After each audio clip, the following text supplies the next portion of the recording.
Shalom anak-anak yang terkasih. Saat ini kembali kita akan belajar pendidikan agama Kristen dan budi pekerti. Dan saat ini kita memasuki bab yang kedua, di mana topik atau tema di bab kedua ini yaitu hidup berpengharapan. Nah, anak-anak yang terkasih, pelajaran ini mengajak kita untuk melihat apa arti berpengharapan, ya. Kita dapat memahami tentang apa itu berpengharapan. Dalam iman Kristiani, hidup orang percaya bukanlah hidup yang sia-sia, terutama karena Allah sangat memperhatikan kehidupan orang-orang yang dikasihinya. Nah, sebelumnya kita akan melihat tentang sebuah kisah dari seorang yang disebut Augustine of Hippo, yang dalam bahasa Indonesia biasa kita panggil sebagai Agustinus. Ini adalah seorang tokoh gereja yang hidup dalam zaman kerajaan Romawi. Nah, pada saat itu Afrika Utara juga termasuk wilayah kerajaan Romawi, ya. Nah, di kota Tagaste, salah satu kota di Afrika Utara itu, tinggallah sebuah keluarga dengan 3 orang anak. Sang ibu bernama Monica, sang ayah bernama Patricius, seorang pejabat tinggi di pemerintahan.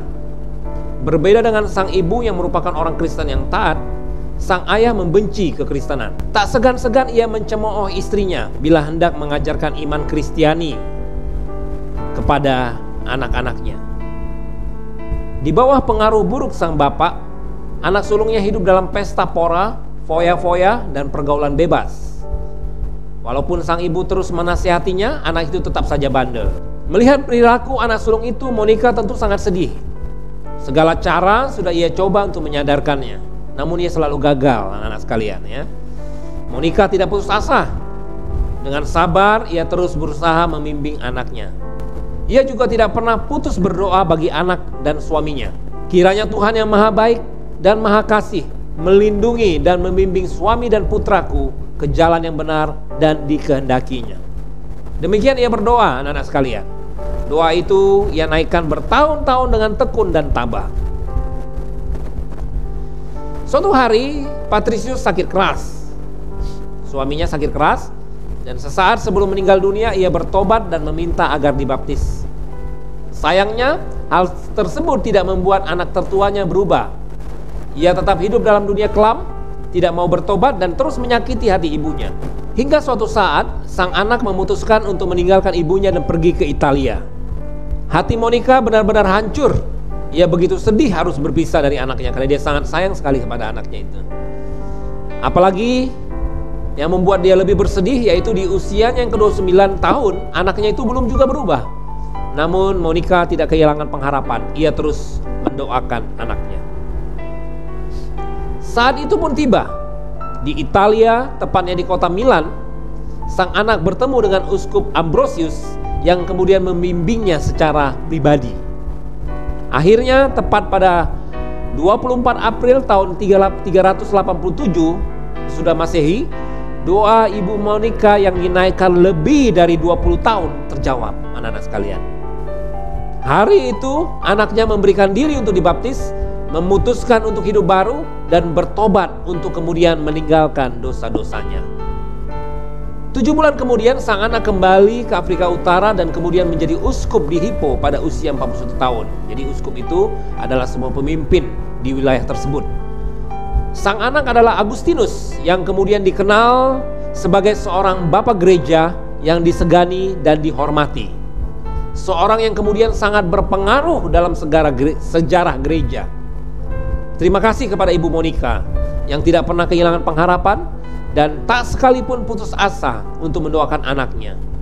Pengharapan yang mengubah hal yang sebelumnya mustahil menjadi kenyataan. Kisah ini sumbernya yaitu dari sebuah buku Augustine of Hippo oleh Peter Brown yang diterbitkan pada tahun 1967. Anak-anak yang terkasih, kita melihat lebih dalam lagi tentang makna hidup berpengharapan. Sejak Salomo wafat, kerajaan Israel terpecah 2. Tidak ada lagi raja yang dapat membawa bangsa itu mencapai kejayaan seperti pada zaman Daud dan Salomo. Mereka bahkan menjadi tawanan dan dibuang ke Babel. Selama itu umat Israel menanti-nantikan Allah untuk memulihkan mereka kembali menjadi bangsa yang merdeka dan makmur. seperti yang dinubuatkan oleh para nabi. Ya, jadi dapat anak-anak lihat dalam Yesaya 40 ayat 1 sampai 2 dan Mika 5 ayat 1 sampai 2. Akan tetapi harapan mereka tidak juga terwujud. Selepas dari masa pembuangan di Babel, mereka malah mengalami penjajahan dari bangsa Mesir dan Syria dan kemudian Romawi. Tidak kurang dari 500 tahun mereka hidup dalam penjajahan bangsa lain. Kehidupan mereka sangat sulit, perekonomian kacau, dan kondisi keamanan juga sangat buruk. Dalam keadaan demikian, anak-anak sekalian, umat Israel terbagi menjadi dua kelompok.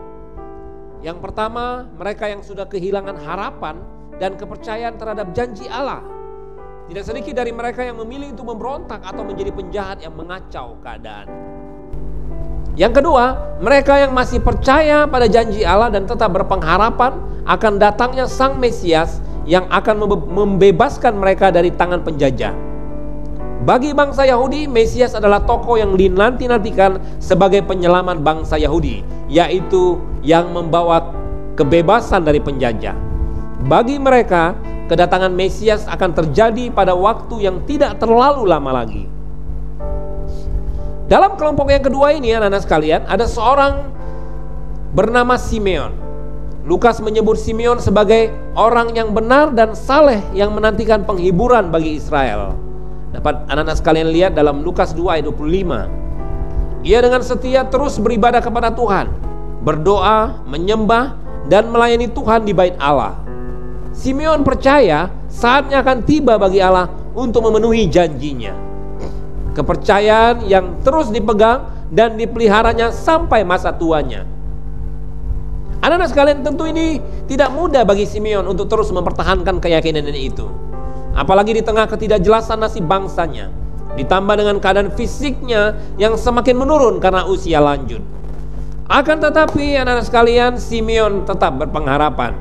Ia tetap teguh meyakini bahwa ia akan melihat Sang Mesias yang ditunggu-tunggu itu. Pengharapan Simeon tidak sia-sia. Suatu hari, Roh Kudus menggerakkan hatinya untuk datang ke bait suci.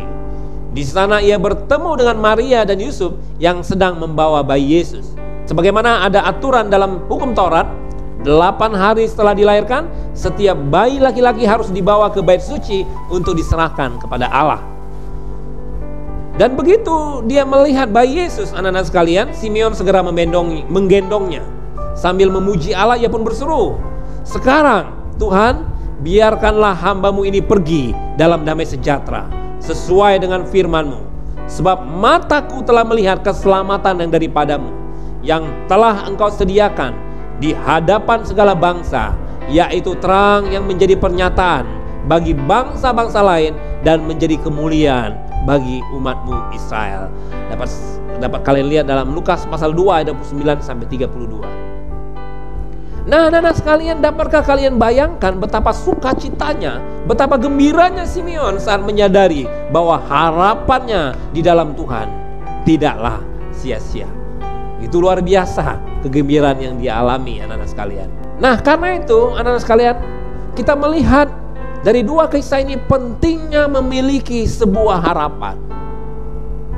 Dari Simeon kita belajar bahwa penting sekali untuk hidup berpengharapan, tidak putus asa, berpegang teguh pada keyakinan akan janji Allah, bahwa janji Allah pasti akan digenapi. Pada saat Tuhan berjanji, Dia pasti akan menggenapi. Dan kita harus terus berharap. Pengharapan akan membuat kita mampu bertahan dalam situasi yang sangat sulit sekalipun, anak-anak sekalian. Seseorang yang memiliki pengharapan akan selalu tabah dan sabar. Sebab pengharapan akan memberi kita alasan untuk terus bergerak maju dan bukan diam terpaku sambil meratapi keadaan. Jadi kalau orang tidak memiliki pengharapan, anak-anak sekalian, dia pasti tidak bergerak maju. Dia hanya terpaku diam, merenungi nasibnya. Tidak demikian bagi orang-orang yang memiliki pengharapan. Pengharapan itu, anak-anak sekalian, seumpama motor yang menggerakkan roda hidup kita melewati jalanan terjal dan berliku. Itulah sebabnya penulis kitab Ibrani menggambarkan pengharapan sebagai sauh atau jangkar yang kuat dan aman bagi jiwa. Ibrani 6 ayat 19 berkata, pengharapan itu adalah sau yang kuat dan aman bagi jiwa kita yang telah dilabuhkan sampai ke belakang tabir. Sebuah kapal tanpa sau akan mudah lepas terbawa ombak. Ya. Begitu juga kalau kita hidup tanpa pengharapan, akan sangat rapuh dan mudah terbawa arus dunia yang menyeret. Sebaliknya jika kita memiliki pengharapan, ada jaminan, ada kekuatan dalam hidup kita, anak-anak sekalian.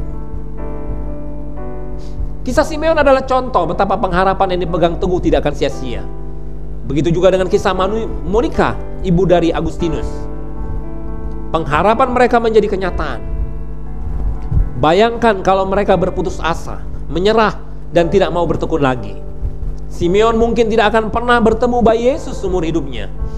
Monica juga tidak akan pernah melihat Agustinus bertobat, bahkan menjadi salah satu tokoh penting dalam sejarah gereja. Bila sekarang ini hidupmu tengah mengalami bermacam masalah dan kesulitan, entah itu di rumah atau di sekolah, anak-anak sekalian, jangan putus asa. Tetaplah berpegang teguh pada pengharapan bahwa semua masalah dan kesulitan itu pada saatnya akan berlalu. Kehidupan yang lebih baik di masa depan akan kita alami, anak-anak sekalian. Dengan demikian kita akan terus didorong untuk tetap berusaha dan berdoa. Seperti yang dialami Paulus, dalam segala hal kami ditindas, namun tidak terjepit. Kami habis akal, namun tidak putus asa. Anak-anak sekalian, itulah yang harus kita lakukan. Dalam segala keadaan sulit yang kita hadapi, jangan berputus asa.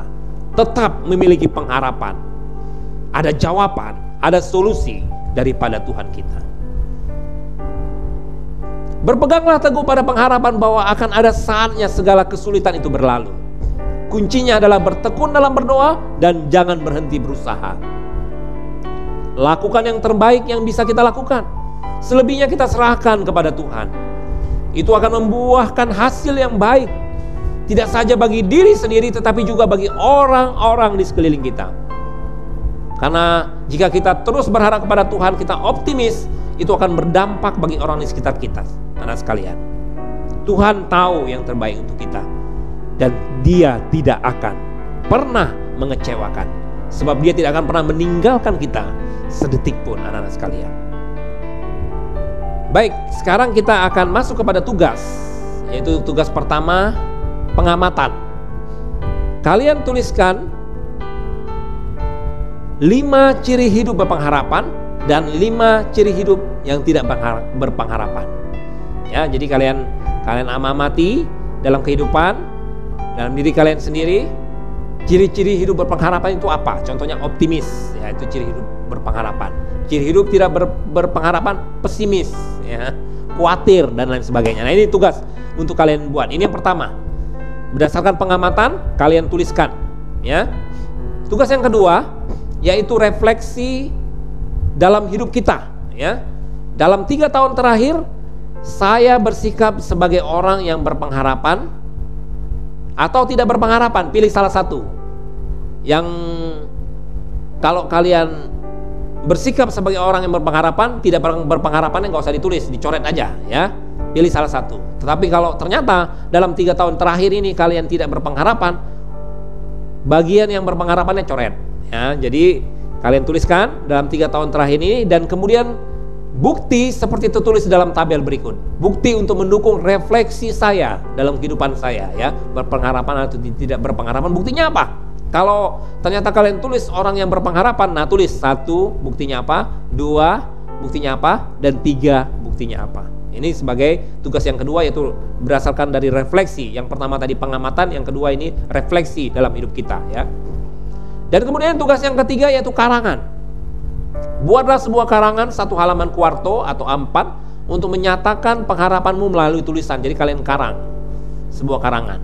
Syaratnya dalam karangan tersebut harus memuat kata-kata sebagai berikut: Indonesia, putus asa, menyerah, Tuhan, pengharapan, dan orang tua.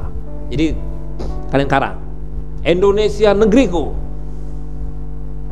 aku tidak akan pernah berputus asa bahwa Indonesia itu akan maju. Aku tidak pernah menyerah karena Tuhan pasti memberkati aku dan negeriku. Contohnya begitu ya anak-anak sekalian ya. Kalian tulis dalam satu halaman. Quarto. Ya, ini sebagai tugas yang ketiga yaitu karangan. Jadi yang pertama berdasarkan pengamatan tugasnya, yang kedua berdasarkan refleksi dalam hidup kita, dan yang ketiga dalam karangan. Puji Tuhan, anak-anak sekalian, inilah pelajaran pendidikan agama Kristen dan budi pekerti bab 2. Tuhan Yesus memberkati.